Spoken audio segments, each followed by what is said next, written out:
Da obra de Lígia Fagundes Telles. Verão no aquário. Marfa mergulhou na banheira, fechou os olhos. Banho de imersão dá uma certa paz, compreende? A gente devia acordar como artista de cinema americano, os olhos tão luminosos, o penteado tão perfeito. Tem filhos e a barriga não cresce. Dormem e não amarrotam a camisola, as cadelas. Fez uma pausa e molhou as pálpebras com as pontas dos dedos. O que é que você está aí escovando? Sentei-me no banco, ao lado do lavatório. As unhas. Você tem mania com as unhas? Fernando também, já me disse isso. Você precisa de divã. Vou lhe apresentar o meu bruxo. Deixei a espuma escorrer pelos pulsos e pingar no chão. Mas só por causa das unhas? Marfa abriu as mãos sobre o ventre e deixou-as flutuar. Já tinha umedecido o travesseiro de lágrimas e agora atingia o estado apático. Falava num tom baixo e rouco. É preferível que inicie o tratamento por causa de um detalhe apenas, compreende? Você vai lá para saber por que olha tanto para as unhas e acabará descobrindo que aos 10 anos quis enforcar sua mãe com a fita do cabelo. Uma freira lá do pensionato foi ao médico por causa de uma dorzinha no joelho. Qualquer aspirina resolveria, compreende? Pois tanto ele pesquisou que acabou por lhe descobrir uma lesão no cérebro.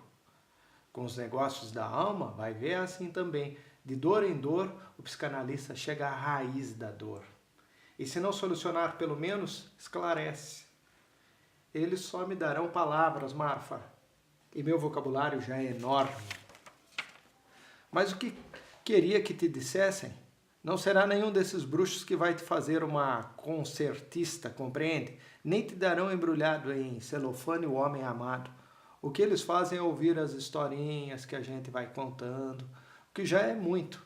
Afinal, não tem ninguém disposto a me dar atenção quando quero falar sobre mim mesma. E às vezes quero falar sobre mim mesma. Se você me pagasse, eu seria capaz de ouvi-la. Não adiantaria. O bruxo tem que ser homem, pra gente se apaixonar por ele. Com todo mulherio acontece a mesma coisa. De repente elas se transferem para os braços do bruxo. E ele então faz a seleção. Fica com as bonitas e transfere os bagulhos. Olhei-a demoradamente. Era grande e roliça, como as mulheres dos quadros de Botticelli. Umas mulheres de ombros estreitos e quadris vastos, como planície. Mulheres sem ossos, de brandas veias azuladas, divagando sob a pele. E olhos estrábicos. Mas você conta tudo? Ela segurou o sabonete nas mãos, em concha, e fê-lo saltar como peixe. Teve um risinho pastoso. Invento muito também, principalmente quando ele me conduz para toda essa demagogia da infância. Começo contando uma bebedeira, compreende? E quando dou acordo de mim, já estou no tempo em que usava trancinhas. Você nunca usou trancinhas, Marfa? Ela abriu a torneira de água quente, mas ele espera a descrição dessas tranças. Seria uma pena desapontá-lo. Pés descalços, braços nus, lembra? Em busca das borboletas azuis, eu recitava isso. Tenho até engulho só de pensar nesse tempo, acrescentou firmando-se sobre os cotovelos. Inclinando a cabeça para trás, afundou a cara na água. Na superfície da banheira ficou a espuma branca boiando sobre a imagem de uma afogada. Desviei o olhar. Ela ainda não sabia que eram essas lembranças os únicos laços que nos ligavam realmente. Só me restava a infância, embora de todos esses anos, somados, tivessem ficado apenas algumas horas de alegria. Mais nada. Abri suavemente a torneira e pensei na fonte. Eu me estendia no chão, o livro aberto, debaixo do queixo, ouvindo de olhos fechados o murmúrio da água. Punha-me então a imaginar o que poderia fazer para fortalecê-la, apavorada com a ideia de que os outros tivessem notado também que ela estava se extinguindo. Enquanto só eu soubesse, poderia haver um milagre. Mas minha mãe também percebeu. Ela vai secar, Raíssa, disse-me calmamente. Então corri até o sótão e abracei meu pai. Fechei as mãos. Através da água, minhas unhas eram transparentes e pálidas. Voltei-me para Marfa, que se sentara na banheira. A cabeleira negra descia-lhe grudada na cara como um pano desfiado. Afastou os cabelos empastados. E então? Fechei a torneira. Só sei que há pouca esperança para nós, Marfa. Sinto às vezes que eu poderia salvar-me se amasse, mas teria que ser um amor verdadeiro e que me tocasse assim como uma graça, não esse arremedo de amor. Agora você falou como o André, compreende? Murmurou ela ensaboando a cabeça. Ontem você ria tanto, nunca pensei que você pudesse rir tanto assim. Arrependeu-se? Tirando a parte dos anjos de espada em fogo que nos cobrarão com juros o prazer? Confessa que foi uma grande noite, não foi? Limpei com o pé descalço os borrifos de espuma que eu deixara cair no ladrilho. A outra espuma era brilhante e foi em meio dela que subi tão leve como uma bolha de sabão, prestes a estourar. E ria e gritava porque era divertido sentir-me assim, tão leve, feita de um tecido tão delicado que podia de um momento para outro me desfazer no ar.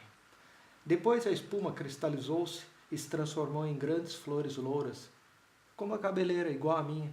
Deitei-me sobre elas e senti desejo e calor. André! Chamei, e André inclinou-se como uma haste dourada de sol e me beijou na boca. Havia música, um piano. Perguntei-lhe no beijo quem tocava assim e antes de ouvir-lhe a resposta já sabia que era eu. Os sons eram verdes, de um tom verde esmeralda. Procurei-me entre eles, procurei-me entre as nuvens, um rebanho de nuvens conduzidas por André, que tocavam a flauta dourada. Procurei-me também nas suas feições, com tamanha ansiedade que ele deixou cair a flauta e pousou a boca na minha. O amor é música, disse-me num sopro. Vamos agora fazer música juntos. Que sonho, Marfa! E que fabuloso mundo de cores com um verde tão brilhante, mas persistia no fundo esse brilho qualquer coisa de constrangedor. Eu me procurava o tempo todo. Mesmo sentindo insegurança, continuava me procurando. Até que as cores se apagaram, a música apagou-se e baixou uma espécie de sombra. Anoiteceu. Pensei em meio do sonho. Então acordei e vi Rodolfo ao meu lado. E eu, que o achei com um certo charme no começo da noite, tive que tapar a cara. Tamanha repugnância me deu daquele homem, fazendo contraste com o homem que me amou. Olhei ao redor, o quarto também era opaco, como se o sol tivesse desaparecido e uma luz morta baixasse sobre nós. Senti-me mais fria do que um cadáver. E quis dormir outra vez, disse Marfa, num tom sombrio. Eu não gostaria de te ver metida nisso, compreende? Esse Rodolfo é o maior viciado do mundo. Não precisa se preocupar, continuarei fora. O prazer é curto demais para compensar o que vem depois. E o que vem depois é só náusea. Não, meu bem, palavra que não tem nenhuma vontade de voltar ao tal paraíso. Não me vicio em nenhuma vontade. Nada, nem sequer no fumo. Se me faltar um cigarro, posso pensar no caso, ou 1 ou 2 dias mais, depois viro para o outro lado e esqueço. Ela sorriu maligna. Até para o vício é preciso uma certa fibra, compreende? Até para se viciar é preciso ter caráter. Enxuguei as mãos na toalha e fui para o meu quarto. A janela estava aberta e foi sofregamente que aspirei a lufada de ar que vinha de fora. Preciso trabalhar, fiquei repetindo. Assustei-me, era como se minha voz viesse da sombra, repetindo, a se arrastar atrás de mim. Debrucei-me na mesa onde estavam os 2 livros que Marta traduzira e que eu precisara rever. Era inacreditável, mas ela produzia muito mais do que eu. Saía de uma bebedeira e entrava logo noutra, mas nos intervalos tinha verdadeiros acessos de energia, trabalhando com uma eficiência que se assemelhava a um processo de autoflagelação. Tomava excitantes, fumava um cigarro após o outro, enchia a garrafa térmica de café e traduzia sem descanso, compensando assim o tempo perdido. Quando o sono começava, corria para o banheiro, metia a cabeça na água fria. Até para o vício é preciso ter coragem, ela dissera. Até para o mal era preciso ter alguma fibra. Sentei-me e descansei a fronte na mesa. Ela ao menos escolhera enquanto que eu ali estava em disponibilidade, sem coragem para o mal, sem coragem para o bem, os braços abertos na indecisão. Podia ir para um lado, podia ir para o outro, como o aristocrata do quadro de Watteau, um jovem de sapatos de fivela e roupa de seda. Tinha os braços frouxamente abertos e se chamava o indiferente. O tom azul da roupa era delicado como o tom de rosa da capa aberta no braço, forrada também de azul. E ele se oferecia a ensaiar um passo de dança, com uma displicência igual à da capa tirada no braço e flexível. Importava já que os dois lados valiam. Fui até a cozinha e trouxe um refrigerante. Bebi na garrafa. Nada me parecia suficientemente gelado naquele calor. Acendi um cigarro. Fiquei ouvindo o ruído da máquina de escrever, um ruído acobertado lá no fundo como uma conspiração. Minha mãe. Chovia, fazia sol, eu ficara grávida. Marfa aparecera bêbada. Tio Samuel fora para o hospício. Meu pai foi para o inferno. Nada disso tinha a menor importância. O importante era que ela escrevesse seus livros. Podia um vulcão romper no meio do jardim público e haver um fuzilamento em massa na esquina. E a lua dar um grito e se despencar do alto. Ela não queria saber de nada. O melhor. Queria saber, mas era como se não tivesse sabido. Ouvia, calava. E muito tesa e muito limpa, sentava-se diante da máquina, punha os óculos e começava a escrever. Não ignorava que os mortos inesquecíveis acabavam sendo esquecidos, que os vivos importantíssimos deixavam de ser importantes, que os acontecimentos decisivos acabam por não decidir nada. Sabia muito bem que a vida, tão cheia de força, dignidade, acabava sendo ruída pelo tempo, como qualquer sapato velho ruído por um rato.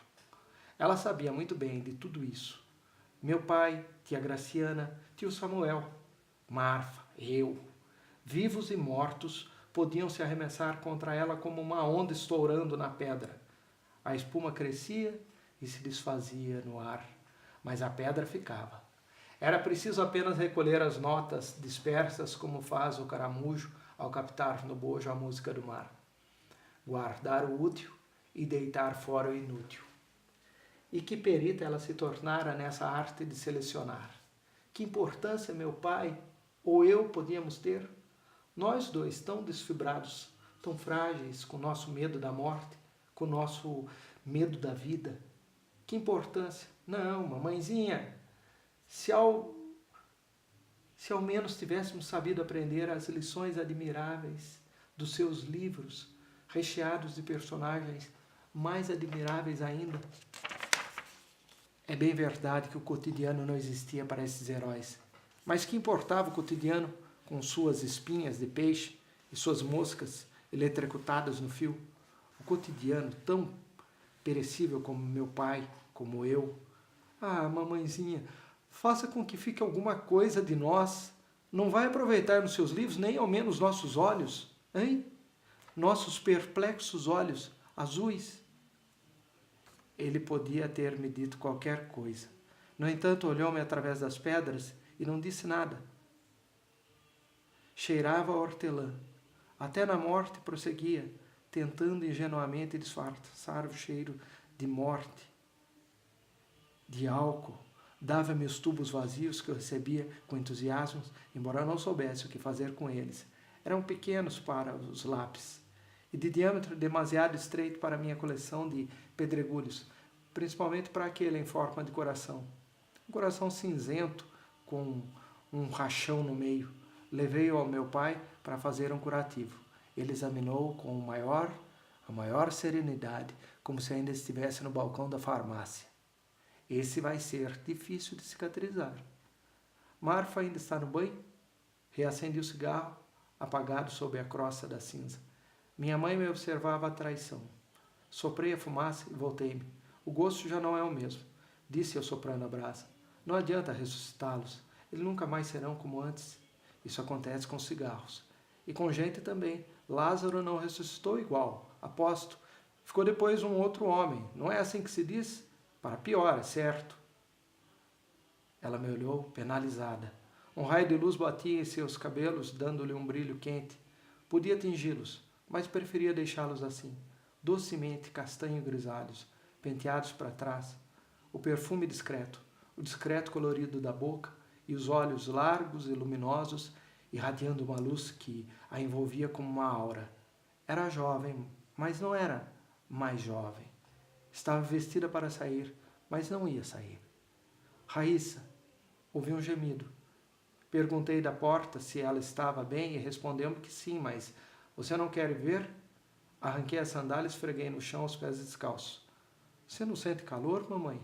Incrível como você consegue ficar de meias, assim, toda arrumada, uma princesa. Abafei o riso. Tudo aquilo era tão disparatado. Marfa dissolvida na banheira. Minha mãe em estado sólido, feito pedra. E eu ali, no indefinível estado pastoso. Fiquei séria. Trata-se de um banho de recuperação. Prossegui no outro tom. Ela despejou quilos de sais na água. Não se preocupe que sairá em ótimas condições. Os gemidos fazem parte do quadro. Que quadro? Fiz um gesto vago. Do quadro, em geral. Ela me olhava impassível, mas um ligeiro repuxar na comissura da boca deu-lhe por um brevíssimo instante uma expressão de desencanto. Eu sei que a culpa é minha, Raíssa, mas sei também que agora não posso fazer nada, senão esperar. Um dia conversaremos, filha, um dia ainda conversaremos. Ou então nem será preciso. Ah, sem dúvida. Prefiro muito que seja no outono, com a folhagem ao redor toda esbraseada. Nunca vi uma folhagem assim, mas fica bem no caso. Teremos então aquele olhar de entendimento, como diziam os livros. Raíssa. E falaremos então por metáforas, como convém os intelectuais.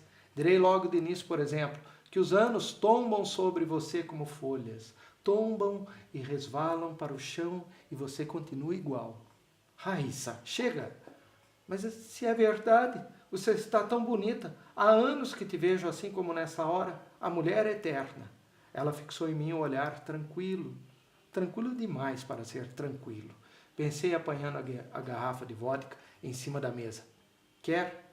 Ela recusou, polida e distante. Vou lecionar, mamãe. Já tenho 4 alunos. Lecionar piano, niniet, bebê. Bom plano esse. Aproximei-me da janela. Um bom plano, ela dissera. Um bom plano.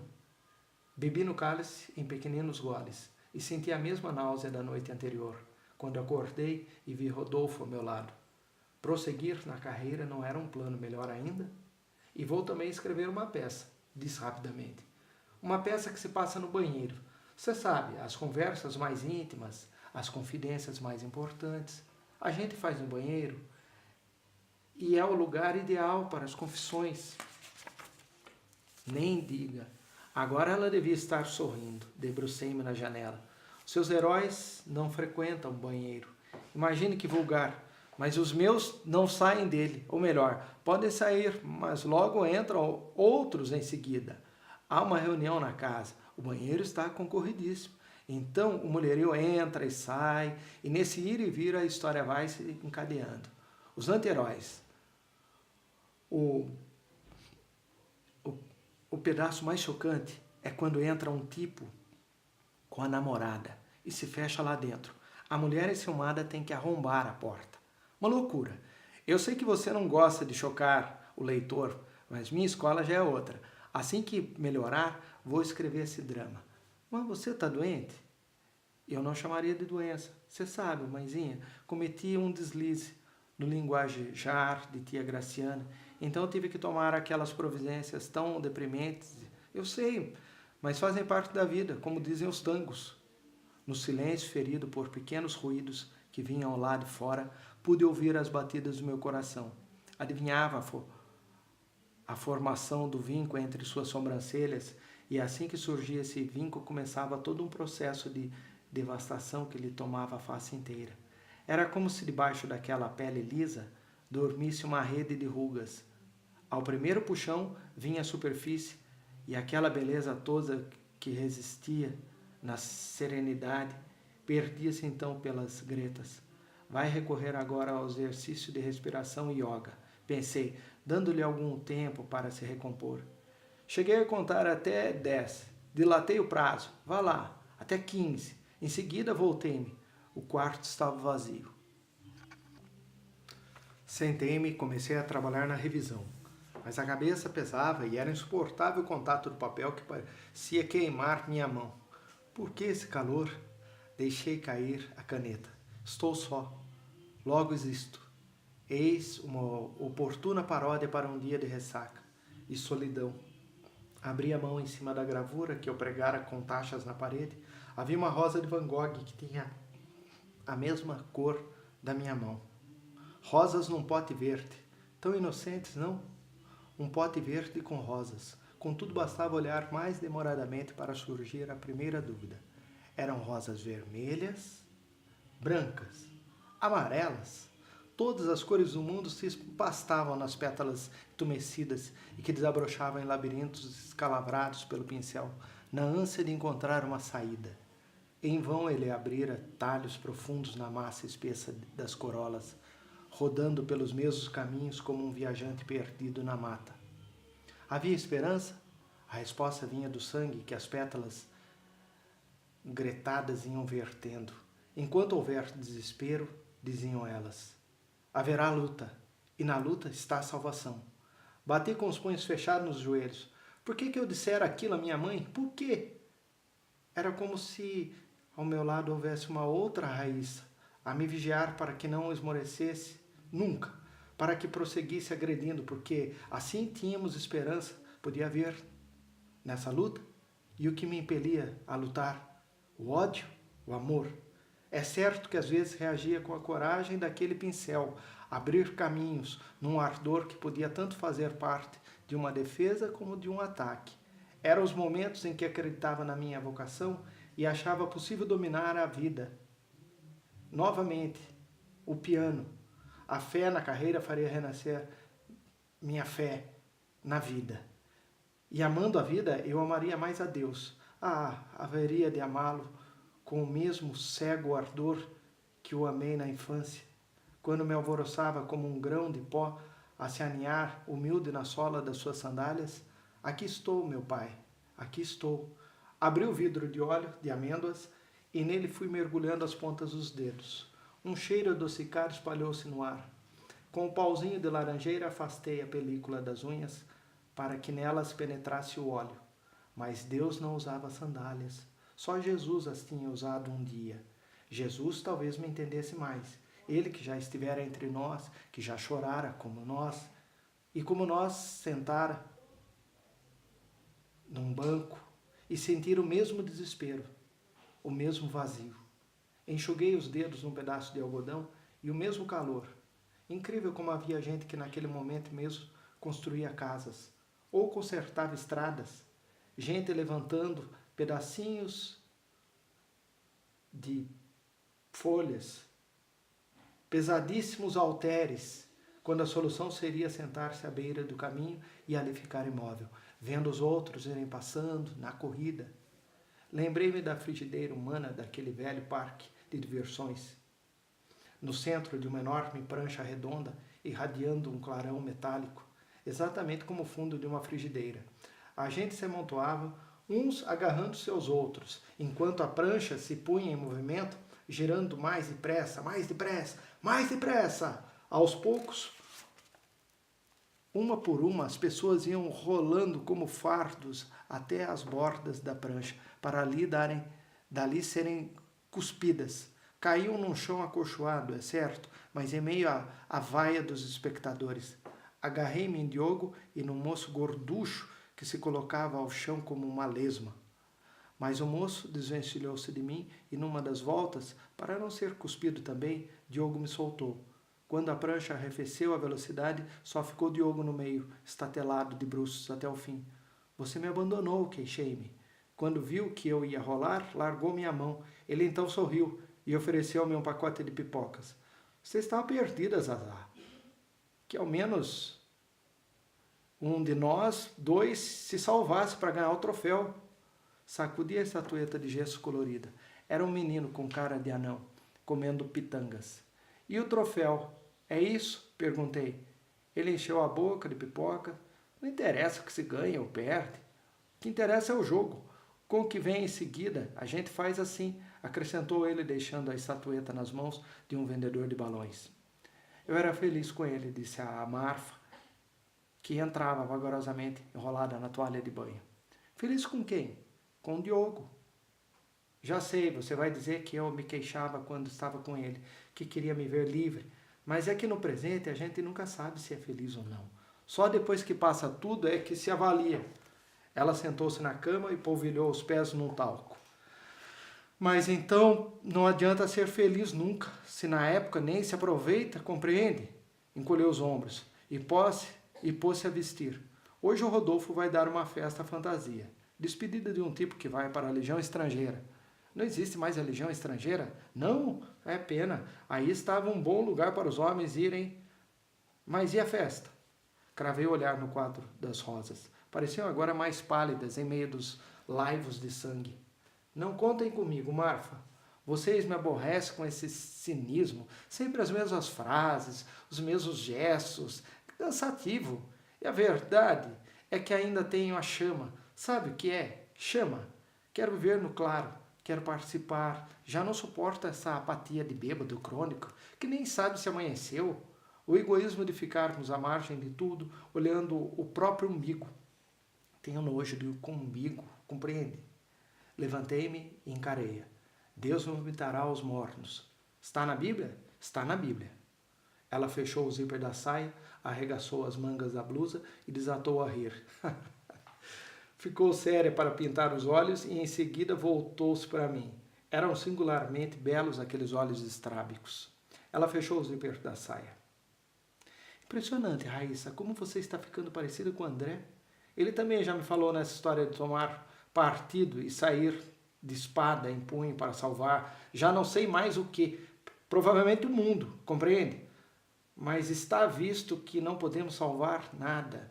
O que é que adianta ficar ciente do que se passa em redor? Estamos na iminência de uma nova guerra. E então, por acaso poderei impedi-la mandando as chamadas cúpulas políticas, meus bilhetinhos e protestos, ou alguns mimos típicos, aquelas nossas bandejas feitas com asas de borboleta, compreende? Você acha que com isso eu poderia impedir que estoure mais uma bomba atômica no Pacífico? Ou que morra de fome metade da população da Índia? Em sinal de protesto, eu poderia ainda arrancar meus cabelos, minhas unhas, meus olhos e mandar-lhes junto com meu cérebro dentro de um vidrinho. Quem sabe eles se comoveriam. E a competente secretária americana escreveria à família enlutada uma carta de agradecimento pelo sacrifício e faria presente do cérebro ao médico que se serviria dele para suas experiências no laboratório, que montou em Londres, um laboratório especializado em criar lobisomem. Você teria então uma prima lobisomem, compreende? É isso que você quer? Recomeçou a rir enquanto se penteava. Segurei-a pelo braço. Mas não se trata de salvar o mundo, Marfa. O que é preciso é acreditar em nós, é acreditar no homem e no que ele tem de bom. Temos que partir de nós mesmas, salvarmos antes o nosso mundo, estaremos então. Mas se nem nesse mundo a gente pode interferir, compreende? Se nem nesse nosso miserável metro quadrado. Vamos, peça à sua mãe que não venda a nossa casa. Gostamos tanto dela. Lá passamos a infância, seria tão triste perdê-la. Peça à tia para mudar a fórmula de uma das suas essências, ao invés de jasmim, que use cravos brancos. E vai em seguida pedir a Dionisa que faça uma torta de maçã. Ela faz à perfeição as tais tortas de maçã. Peça-lhe uma. Sua mãe dirá que são realmente muito tocantes essas recordações infantis, etc e tal, mas precisa de dinheiro e a casa será vendida. Tia Graciana contará uma historinha de flores e continuará usando jasmim porque decidiu assim e assim será, compreende? E Dionísia poderá fazer uma torta, mas será de laranja. Não é tempo de maçãs? Serve de laranja. Fui até a janela, fiquei a olhar os quintais que se aninhavam ao redor do edifício. No quintal do viveiro de pássaros, uma mulher lavava roupa no tanque. Ali no 7º andar, eu só podia ver que era gorda e usava óculos escuro enquanto esfregava ferozmente o lençol. Devia ser lençol, aquele pano branco que ela molhava na espuma. Esfregava e voltava a molhar. No quintal dos velhos, o gato brincava com um bichinho escuro que podia ser um camundongo, um passarinho. No quintal de casa de pensão, só as roupas abertas nos varais que iam e vinham, formando um labirinto. Senti um certo alívio. Assim do alto não se vê as nódoas das roupas e não se reconhece os bichos que estão sendo torturados. Nem repugnância, nem piedade. Meu metro quadrado está aqui dentro, pensei, fechando as mãos. E nesse metro quadrado era só eu quem decidia. A casa continuava sendo nossa. A essência de jasmim tinha o perfume de cravos e a torta de laranja tinha o sabor de maçã. Nesse metro quadrado, minha mãe pedia que eu deitasse a cabeça no seu colo para me afagar, como fazia quando eu era criança. Meu pai, vivo ou morto, não importava. Exibia para nós a face descoberta, enquanto que as palavras todas seriam ditas. Não, a morte não ficaria mais com nenhuma. Tio Samuel recortaria com sua tesourinha um rei de copas, feliz por ter chegado ao coração do baralho. E nesse espaço também caberia André. Nem tinha importância que ele não me amasse. Eu amava por ele, eu amava por todos nós. Marfa, às vezes acho a vida tão maravilhosa. Eu também acho. Só que hoje está meio quente, não? Para meu gosto, há calor demais. Posso usar seu perfume? Marfa, você se lembra daquele espelho do sótão? Vou buscá-lo um dia desses. Quero que fique aqui no meu quarto. Se é o espelho que eu estou pensando, ele já deve estar caindo aos pedaços. O que é que você vai fazer com aquela velharia? Tenho nojo de coisa antiga, compreende? Fez uma pausa e sorriu maliciosamente. Vou para o encontro. Não me pergunta com quem? Seja com quem for, que seja um lindo encontro. Lindo é te ver na aura de Joana d'Arc. Gostaria de te deixar aí se queimando na dúvida e não consigo, murmurou ela em meio de um risinho. Puxou meus cabelos afetuosamente. Uma santa, compreende? Encarei-a. Quando descubro que amo as pessoas que julgava odiar, sou livre, Marfa. E quando sou livre, sou boa. Então fico feliz porque tenho sempre tanta vontade de ser boa. Está bem, meu André. É uma descoberta importante essa, mas agora preciso ir indo. A festa começa às 10. Quero ver se alugo uns trapos numa loja de teatro. Gosto dessas fantasias de ópera. Trago-lhe uma. Fiquei imóvel. Há pouco o sol me queimava, mas agora ele parecia irradiar de mim.